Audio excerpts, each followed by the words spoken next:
రోజుల్లో మీ పోరాటం ఏ విధంగా ఉండదు? అసలు ముందుగా ఇది ప్రజాస్వామ్య రాజ్యమా, ఇది పోలీస్ రాజ్యమా అని చెప్పి మేము ప్రశ్నిస్తున్నాం. Voice of the voiceless people YSR Congress Party మేము విద్యార్థుల తరపున ఈ యొక్క ప్రభుత్వాన్ని ప్రశ్నిస్తున్నాం. మీరు విద్యార్థులు ర్యాలీ చేస్తే వారి మీద లాఠీ చార్జీ చేస్తారు.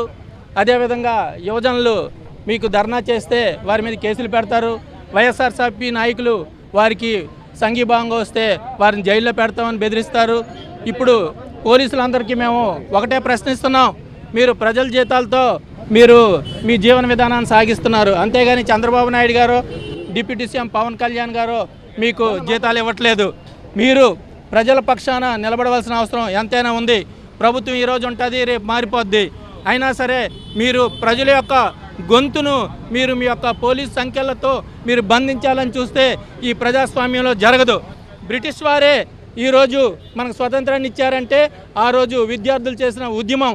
అదేవిధంగా ఈరోజు ఈ డిఎస్సి ఏదైతే ఉందో, అక్రమాలు ఏవైతే జరిగాయో వాటిని ఈరోజు వ్యతిరేకిస్తున్న విద్యార్థులు యువజనుల్ని మీరు ఈరోజు నిరోధించాలని చూస్తే వారు ఉవ్వెత్తున ఆగ్రహాన్ని మీరు చూడవలసి వస్తుంది. కాబట్టి వెంటనే లోకేష్ రాజీనామా చేయాలి, చంద్రబాబు నాయుడు గారు కూడా ఈ విషయంలో రాజీనామా చేయాలని చెప్పి మేము దర్యాప్తు చేయాలని చెప్పి కూడా సిబిఐ ద్వారా మేము కోరుతున్నాం.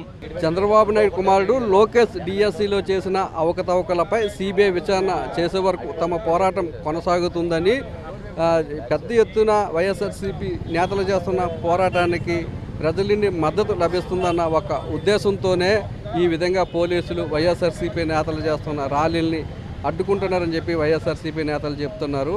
ఏదేమైనప్పటికీ కూడా దీని మీద సిబిఐ విచారణ జరిపించే వరకు తమ పోరాటం కొనసాగుతుంది. మంత్రి నారా లోకేష్ రాజీనామా చేయాలని వైఎస్ఆర్సీపీ నేతలు డిమాండ్ చేస్తారు. కెమెరామెన్ శంకర్తో నాయుడు, విశాఖ సౌత్ నియోజకవర్గం నుంచి.